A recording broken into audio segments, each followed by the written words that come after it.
جس چیز کی بات کرنا چاہتا ہوں وہ جو کہ آج ہمارے پارلیمنٹیرینز اور ہمارے سینیٹرز آج انہوں نے سپریم کورٹ کو پٹیشن کی ہے کہ اعظم سواتی کا جو ایشو ہے اس کا سنا جائے، جو اعظم سواتی سے زیادتی ہوئی، جو تشدد ہوا، اور جو پھر وہ ٹیپ بھیجی گئی اس کے گھر پہ، جو کہ ہم سب کے لیے شرمندگی کا باعث ہے اس قوم کے لیے، اور پھر ارشد شریف کا جو اس کو قتل کیا گیا، جو اس کو اسیسینیٹ کیا گیا، شہید کیا گیا، اس کے اوپر، اور پھر میرا جو وزیر آباد پہ میرے اوپر جو قاتلانہ حملہ ہوا، اور میں ایک ایکس پرائم منسٹر اپنی ایف آئی آر رجسٹر نہیں کر سکتا اور کوئی اور ایف آئی آر دی، اور پولیس نے میری ایف آئی آر رجسٹر نہیں کی جبکہ پنجاب میں ہماری حکومت ہے.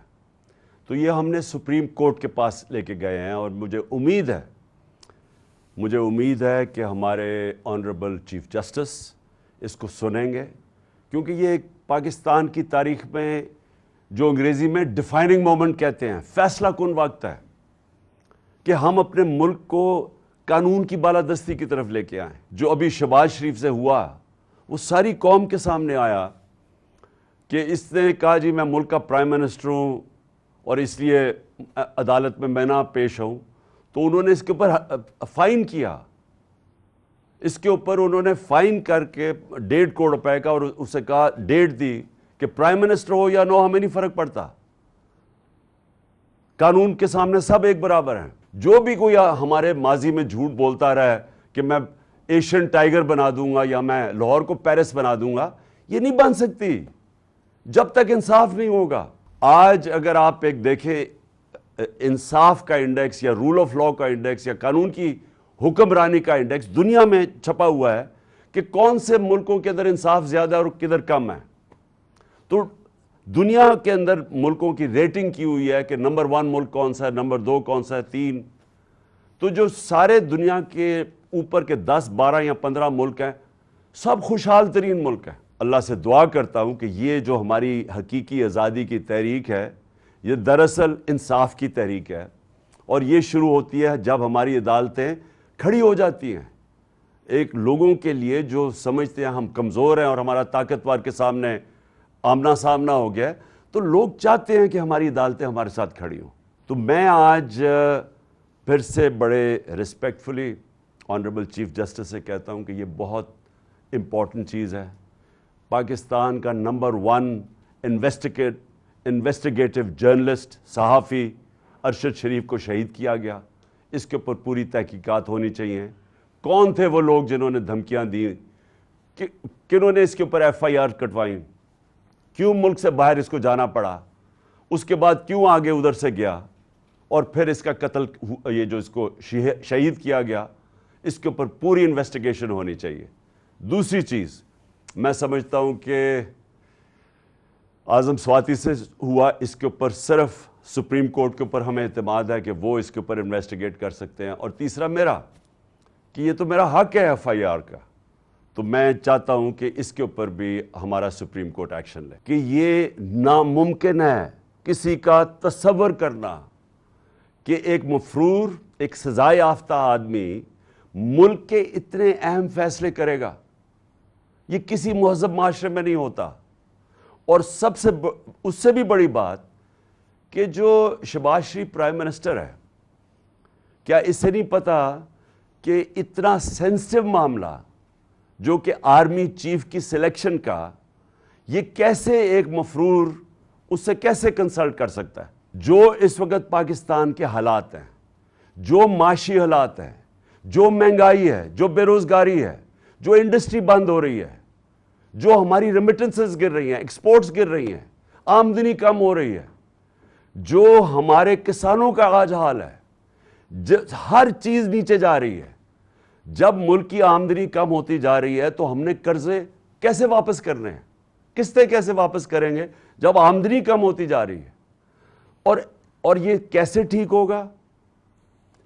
جب تک یہ حکومت بیٹھی ہے تو ٹھیک نہیں ہوگا، کیونکہ جب تک اکنامک سٹیبلٹی تب تک نہیں آتی، یعنی معیشت جب تک استحکام اس کا ہو ہی نہیں سکتا جب تک سیاسی طور پہ استحکام نہ ہو.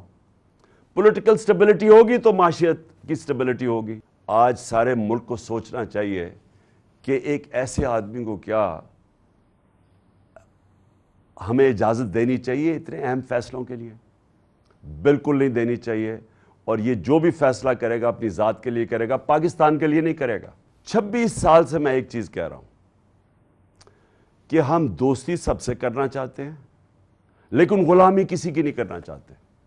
یہ میں نے آج نہیں کہا, میرے 26 سال سے بیان پڑھ لیں کہ میں نے ہمیشہ یہ کہا ہے کہ پاکستان سب سے دوستی کرنا چاہتا ہے.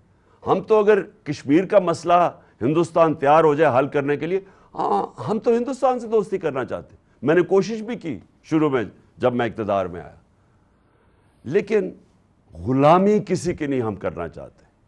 میں نے آپ کو میرے بیانات پڑھ لیں جب ہم نے امریکہ کی جنگ میں شامل ہوئے, وار آن ٹیرر میں, میرے سارے آپ بیانات پڑھ لیں. میں ہر جگہ کہتا رہا کہ یہ ہماری جنگ نہیں ہے, ہم اپنے لوگوں کو قربان کریں کسی اور کی جنگ میں. حیرت مجھے یہ ہے کہ یہاں ایک پروپیگنڈا سیل بیٹھا ہوا ہے اور وہ وہاں سے بیٹھ کے فیڈ کرتا ہے صحافیوں کو, جو ان کے پاکٹ صحافی ہیں, یعنی ان کے بغل بچے ہیں, ان کو باقاعدہ بتایا جاتا ہے. اور وہ جو بھی میں باہر انٹرویو دیتا ہوں اس میں سے چیزیں چنتے ہیں, پھر ان چیزوں کو اٹھاتے ہیں اور مطلب کچھ اور نکال دیتے ہیں. میں نے جو سائفر ہے نیشنل سیکیورٹی کاؤنسل میں رکھا ہوا ہے, پارلیمنٹ میں رکھا ہے, صدر نے چیف جسٹس آف پاکستان کو بھجوایا ہے, کیبنٹ کے اندر رکھا ہے.